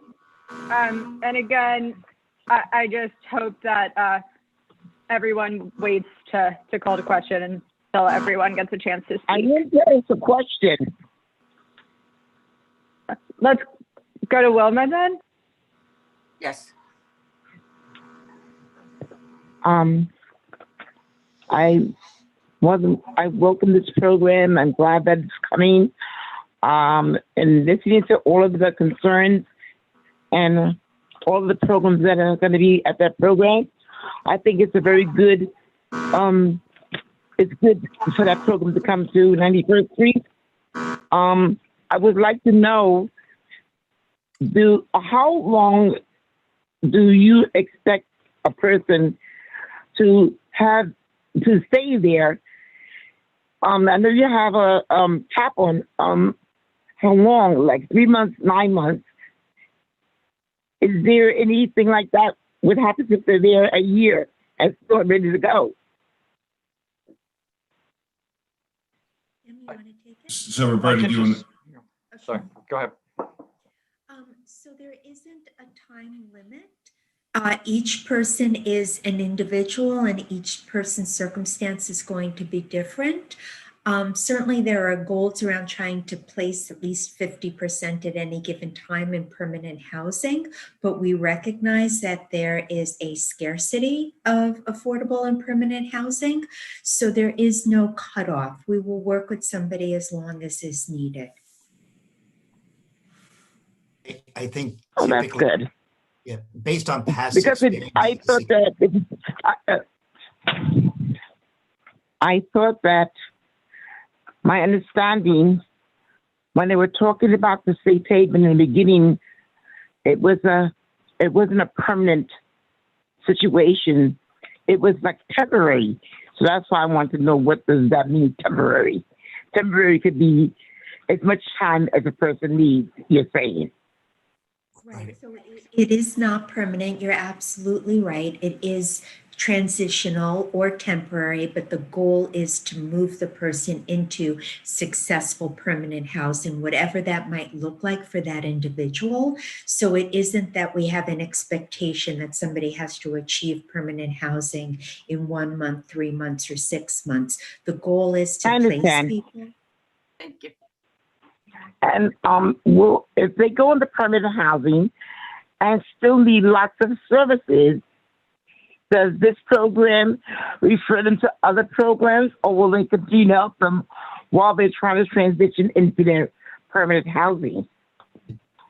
So many permanent housing sites, if they're what's known as permanent supportive housing, have on-site services built in, social services, recreational services, mental health, medical services. But we will continue to follow the person once they're first placed, as will the homeless outreach team. So there will be a transition of care and follow-up and support services that will continue. And if somebody is placed into housing that doesn't have as many on-site services because they're more independent and don't need it, there will be opportunity for the case managers and outreach teams to continue to work with them to link them to community services. Oh, that's good. Very good. Thank you. Great. Next, I see Gregory Morris. Good evening, everybody. Thank you for the presentation. the Goddard team. I'm a community board member, but I'm also the executive director of the Stanley Isaacs Neighborhood Center. We're located just a couple blocks from this site. And I just want to say a couple things. First off, the mission and vision of the Isaac Center is always to support self-reliance and dignity across generations. We are not in the supportive housing lane, and but housing and housing stability is essential to what we believe and what is right and what is just and what is fair. So we are very happy and encouraged that Goddard, who is a well-respected, dynamic, thoughtful, and innovative partner, is coming into the neighborhood in this way. And we are hopeful that we'll be able to provide support as they come on board in support of their tenants and folks, their residents who will be living there. I just want to add as well that there was a question that came up specifically about supports for older adults who may be feeling that some unease about this particular site. I just want to highlight the Isaac Center has history and is committed to, children and families, young adults, as well as older adults. We're connected to public housing that's located very nearby. Again, I think what we could bring to the table in support of this endeavor could be meaningful and could be beneficial. I know Rod personally and professionally. I know he is a true leader, and I think he's going to come on board, and this project is going to be very successful. And I'm just encouraged by the prospect that the Upper East Side is standing up and standing together in support of our neighbors in a way that really matters and makes a difference. So Isaac Center supports this endeavor, looks forward to partnering and engaging in any way possible, and again, is committed to self-reliance and dignity across generations. This is a great pathway to ensuring that. Thanks. Thanks, Greg. Next, let's turn it to our new chair, Russell Squire. Thank you. So first of all, I just want to thank Goddard for a very thorough and very informative presentation. And I want to say that we're very fortunate to have a great provider working on this project in our neighborhood. So as you can tell, I'm supportive of this and I'm supportive of the resolution. To me, one of the key things about all of this is what this safe haven is going to bring to the community, because obviously homelessness is it's an issue that throughout the city that we're all very aware of, and of course there are homeless folks in our district who our community district who are suffering. There are people who need help, and what this does is it provides a way to help those people, and it provides a way to get those people off the street and into the kinds of services that they need. So I think it's a very important thing for us to do. I think it's going to be a very positive thing for the community, and I'm very glad to hear that. I think Goddard has shown that they're very conscientious with the plans they've got with the security, both inside and out. And the fact that Goddard and the Department of Homeless Services have come to us, I really want to salute them for coming to us very early in this process, a year ahead of when the safe haven is proposed to be open. I think really is a testament to to Goddard's commitment to being good neighbors here. And I think we've seen that. So I'm certainly supportive of it. And again, thank you for the presentation. Next, let's turn it to Billy Freeland. Hey, everyone. I want to thank everyone who's spoken, and particularly Ahana and Dale. That was really impressive, and our electeds who have spoken out in support. I support this, and I'm proud to support this resolution. I may have a couple friendly amendments at the end here, but maybe not, Tricia. But I wanted to, also salute, I think it was Kimberly who said housing equals healthcare, and forgive me if someone else has said that, but I really, really agree with that. And I think that's a huge part of, what we're facing here as a city. Look, I live 500 feet from a permanent supportive housing building with 28 units. I think we need to support housing. I mean, the way to address homelessness in our city is by giving people homes. It's not the only way, but it's part of it. So I think that's what we're discussing here today. A couple questions for DHS. One is, let me just read something that I saw from the city. And I don't know if this is true or not, but this is what they reported last year, or actually it was in 2019, about safe havens to qualify. Many say they have to prove they're homeless. They say they're told they need to plant themselves in the same spot week after week so outreach workers can see them there and officially dub them chronically homeless. So look, I think safe havens are critically important, but I am worried that we have a system that makes it difficult for people to actually qualify for safe havens. I hope I'm wrong. Can anyone explain what it really looks like to qualify for a safe haven? Does someone need to be cited a number of times? If I saw someone on the street and they said they would like to be housed in a safe haven, what would I tell them?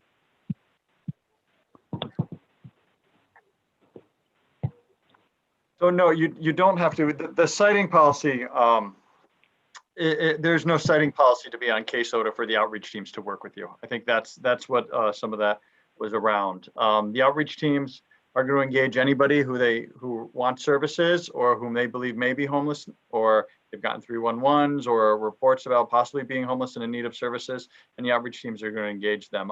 They're going to work with them, and part of the sightings was it was around caseload. And really what the outreach teams are doing is, they do have to confirm that somebody's homeless, really, but they're going to work with them. But before they get on caseload, it's really about making sure they're working with street homeless individuals.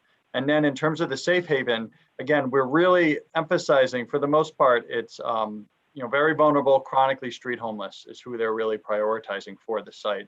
But again, there's a whole array of services, stabilization beds, safe havens, drop-in centers, as well as obviously the traditional shelter. So the outreach teams, if you want to go inside, if they encounter somebody on the street who wants to go inside, then it is the outreach team's job to figure out a way to get them inside. And they'll do whatever they need to do, whatever's an appropriate placement. They'll do whatever level of assessment they need to feel confident and that they can find an appropriate placement for that individual. And they'll do it in real time. So, essentially, the outreach teams are trying to get everybody inside as fast as possible into whatever is an appropriate setting. So I really just want to reiterate that. And throughout the system, they're going to be trying to get them inside. And then one other question, and apologies if someone else is going to jump in, but just to get the other question in, your slides talked about how the population would be people experiencing homelessness on the Upper East Side, but also in other neighborhoods. So if someone is chronically homeless on the Upper East Side, let's say they're on 91st Street, would they, sort of in any way be preferenced for housing in the safe haven? Does it sort of still depend on how things shake out with intake? Can you comment a little bit more on that? I can certainly speak to it. I mean, broadly, yeah. I mean, I Goddard can certainly, the outreach teams are placing everybody. I mean, it is going to be a really useful tool for the Goddard team on the Upper East Side. Obviously, I can let them speak for the outreach team, but lots of times homeless individuals, it's going downtown may be an issue, going to other boroughs. They want to stay in the communities where they know, where they're familiar, where they have supports. So this is going to be a really useful tool for the outreach teams.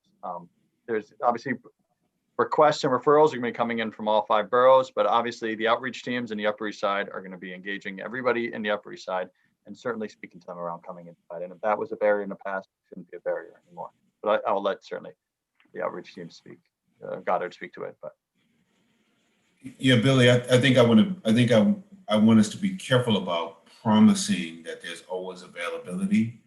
But a part of the core of it is that what we realize is that people who are often homeless in the neighborhood, for example, I lived on 68th in Columbus. The 2 people who occupied the corner by the post office, they weren't, if we offered them a bed in the Bronx, they're not going.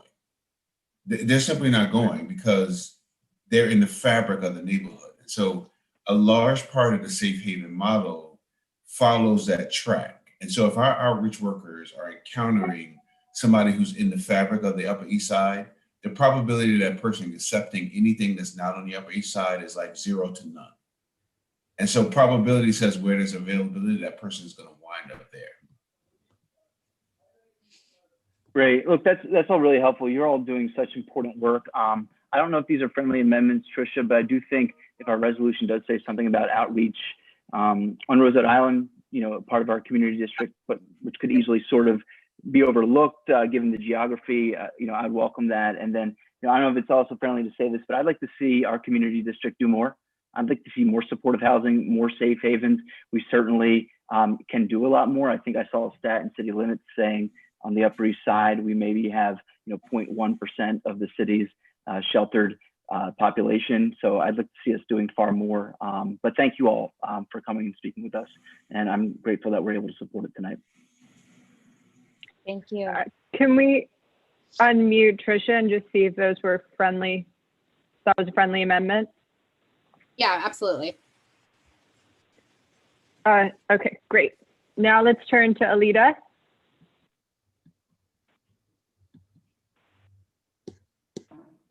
Hi, I just want to say from my own point of view that I think that this is excellent. And I'm really glad to see both all of the effort that's gone into this, an effort to maintain people or help people stay within the fabric of the Upper East Side. I hope that that's even strengthened. And the Upper East Side is not always perceived as the most welcoming community. So I'm really glad to hear the people supporting this, and in particular, the students at East Side Middle. I'm really moved by this entire presentation and everyone's comments. So I don't know what that sounds like, but it just really means thank you. Thank you. Let's go to Meryl.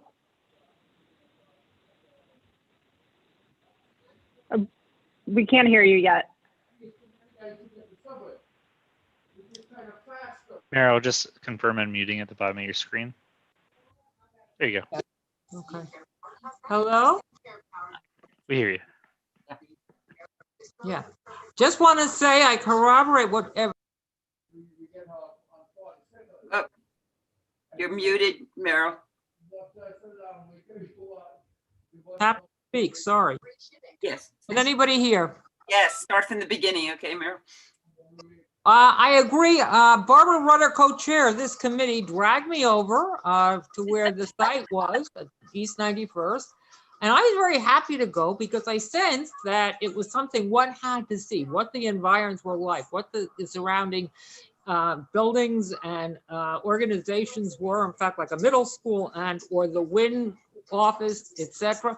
Turns out, I thought one of the reasons it's getting a very good reception is because the site is just made for that type of housing.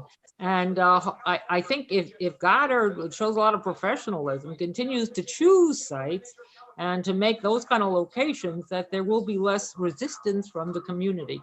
So I have to say that it's a very good choice of site, and I think that it's going to enjoy some, it'll thrive. Well, we'll see what happens. And I think that I appreciate you letting me speak to that. But I think what's most important here is the very pertinent location that was chosen by Goddard. Thank you. You see what a great friend I am. Barbara, do you have a question?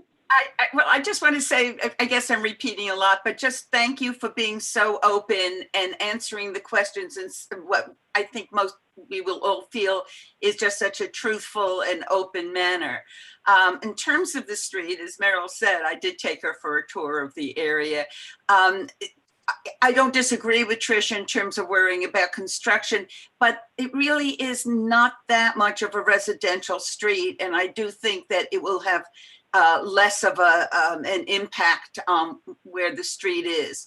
I also want to say that I was co-chair of this committee when when the Women in Needs project was presented, and there was so much talk about security and security for the women, the families that were inside. You know, it is, you would never know that this was a supportive housing apartment building. It really has been wonderful. And I also want to say, I laughed when Gail said that she was embarrassed that she didn't know that there was a Goddard project near her. When I first moved into 87th Street and 2nd Avenue, and I would walk to 86th Street, I thought we had a boutique hotel. And then somebody told me it was the Doe Fund for homeless people. So I think that a lot of anxiety is beforehand, and it just doesn't prove it out after. The Women's Shelter on Park Avenue, we have several, and it's just been part of our community, welcomed, and I welcome the idea that people will be well fed and taken care of. And thank you very much. That's what I want to say. And I hope you come back to our community board. And I'm not surprised that the Upper East Side has been welcoming. I have faith in the Upper East Side. So. I just wanted to also say thank you. I think so far this meeting has shown that what great neighbors you guys will be, and we really appreciate you staying for so long to answer questions. And I'm excited to continue working with you all. Now let's turn it to Russell. Call the question on the resolution. I see Tricia is giving a second. Okay, so if you don't mind, and I'm going to read the names of the board members who are still here because I think we might have lost someone. But if you'd like to vote no, abstain, or not vote for cause on Tricia's resolution, please raise your hand. Seeing none, I have me, Barbara Rutter, Wilma Johnson, Russell Squire, Alita Camp, Billy Freeland, Brian Correa, Cause, Ellen, Greg, Lori, Lynn, May, Meryl, Taina, Tricia. If I did not call your name, please raise your hand. Okay, great. The resolution and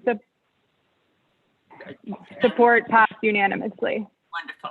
Great. Thank you very much. We look forward to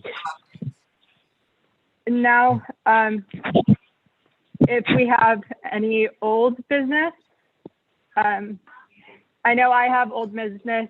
I just want to let everyone know that Cuomo did sign the Contact Tracing Confidentiality Act into law on December 23rd.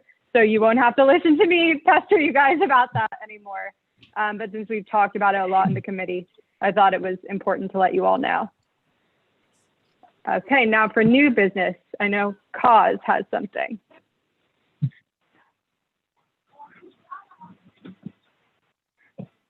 Yeah. Can you hear me yet? Yeah, okay. I just want to bring up the fact of the COVID vaccine that's been rolled out to the 1B and now the 1C group. When it was supposed to have started on Monday, but then I heard people were already booked on Sunday. So I've been on there playing around or trying to get some bookings anywhere. So if you go to Vaccine Finder, that's supposed to be the one place for it, you get a whole list of other places, you know, call for an appointment, schedule for an appointment. You call, oh no, we're not making appointments. We're just taking names to register. You know, this is after waiting for an hour or two. Some of the sites you go on, schedule an appointment, you know, and it gives you a range within 10 and 50 miles of your location. That's great. I'm not going to drive 50 miles for a vaccine. I'm just wondering if there's any way that the city or the state can basically fix up this mess that's what's going on. Then at one place I went on, it says, this is at Mount Sinai. You pick a time, great, I've got a time. Then you spend 5 minutes filling out all this information and every single time. By the time you get to book the thing, oh no, this time is gone. Pick another date, pick another date and time.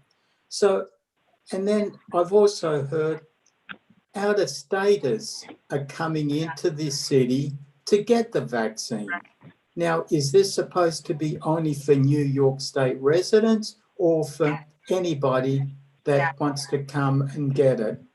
I'm just curious what we're going to be doing about it. Let me tell you what we're going to be doing. We're going to have a very heartwarming meeting we were planning for next week, and now we're adding a second agenda item.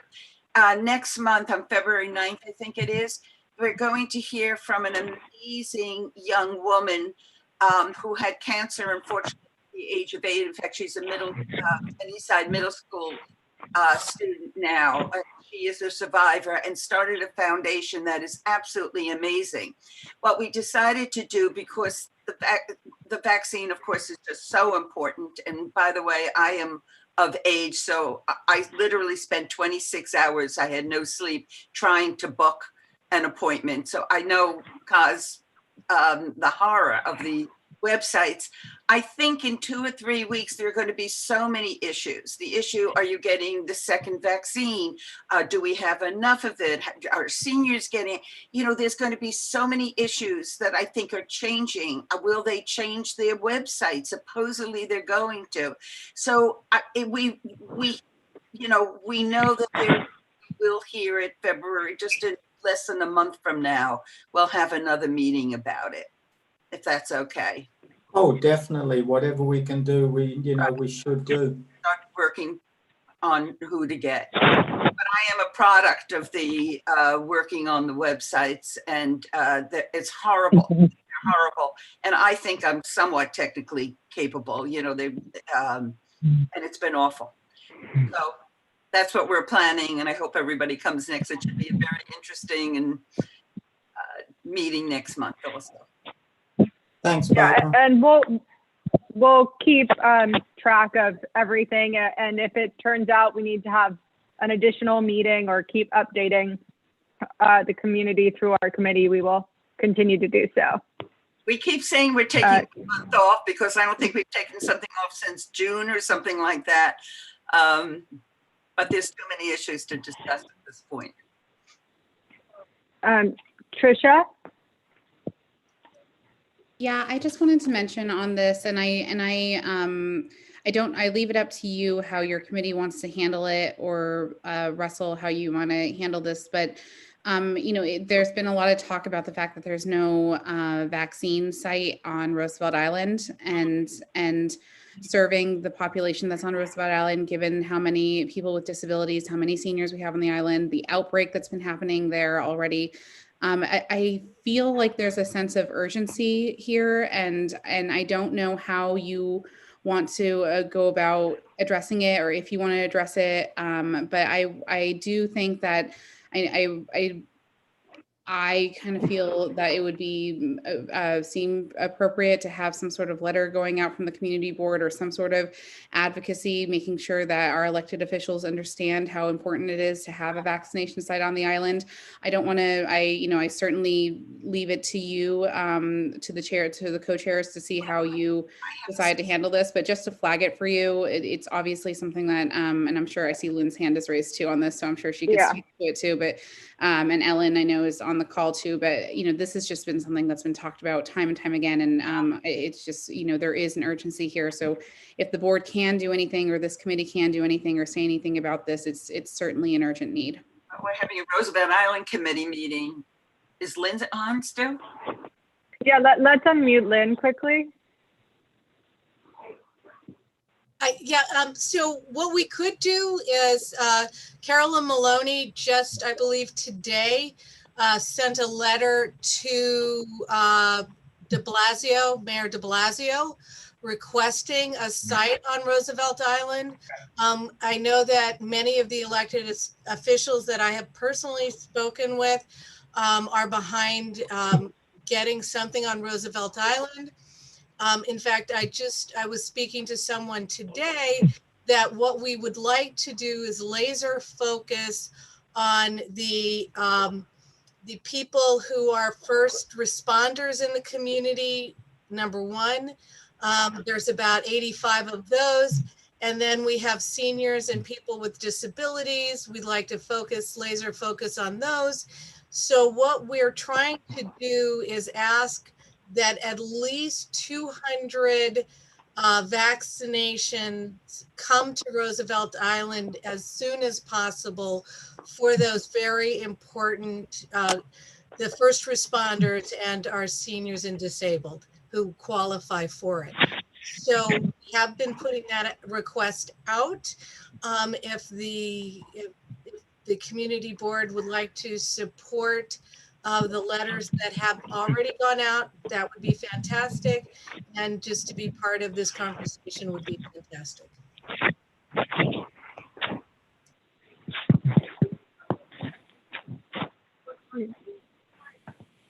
Trisha, I don't know if you wanted to add anything.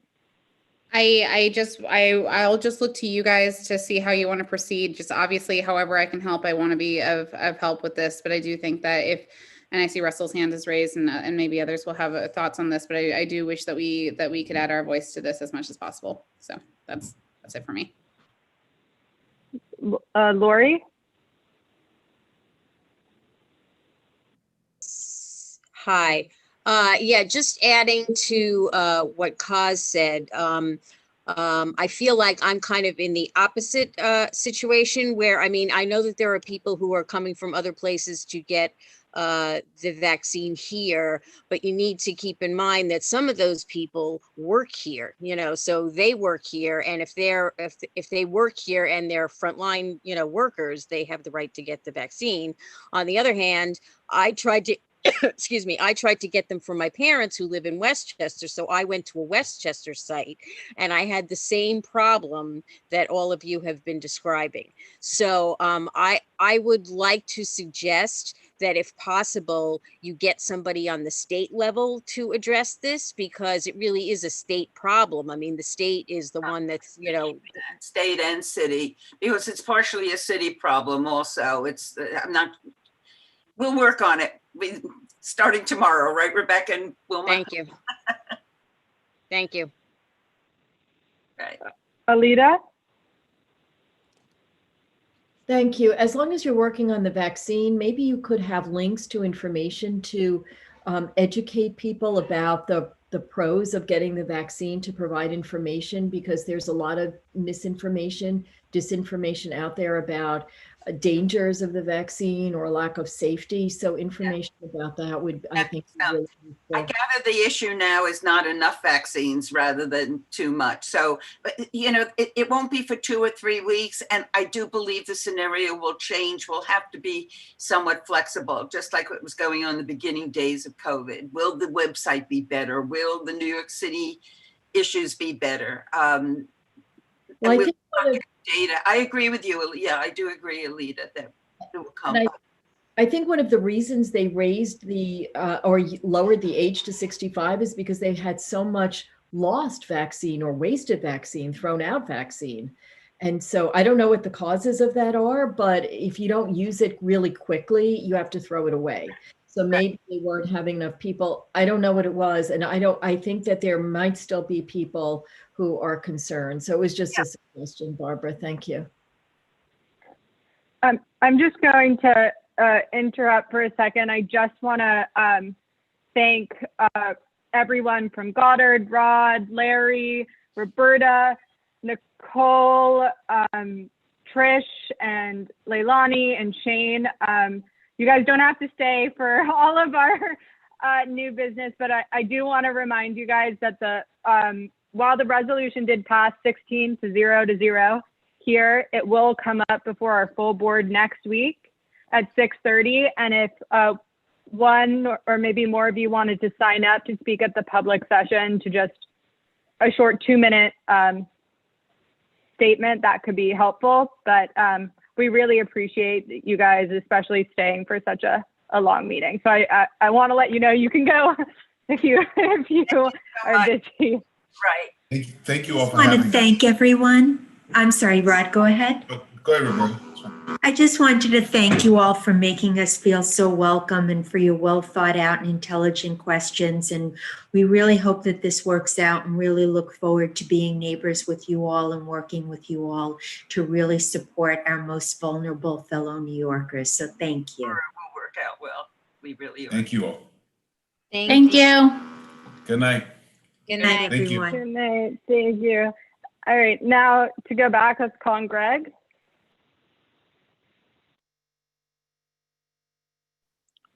Yeah, so just 1 or 2 points. One is, as someone who is connected to the human services sector, we, and Goddard is part of this conversation, along with the other settlement houses and community centers, we are all advocating with the city and with the state to be able to give us the resources to be able to communicate well with our communities about the vaccine. Information is key. And then even going so far as to say, if you're looking for sites, use our sites to be able to do, to be able to increase access. We're working very hard to try to communicate that, but just to be perfectly blunt and honest, the city and state are challenged to be able to talk to folks like us who are on the ground. So any effort that the board can make to emphasize or re-emphasize that there are perfectly skilled, capable, and competent, on the ground providers who are capable of supporting efforts to improve vaccine access, that were present in that, and increase information specific to vaccine access. Specific to the Isaac Center, I just wanted you to all be aware that our personnel right now are making calls to older adults, 65 and older, to help facilitate them being able to make appointments if they are interested. We actually have, I think, something like 2,000 calls on the schedule. They started today. We are doing the best we can to try to create access to those folks who live in the community board who are older adults and be able to help facilitate their access. At this point, it is an ongoing challenge and it will continue to be. So I just want to sort of reiterate that, social service providers can be engaged in this. Any effort the community board can make to communicate that to folks, I think would be beneficial. And second, if there are needs or expectations or supports we can put in place, we'll continue to do that to try to make sure that folks who want access can have access, and to Alita's point, that information gets across in the most important way. We'll be in touch with you when we are planning, if that's okay.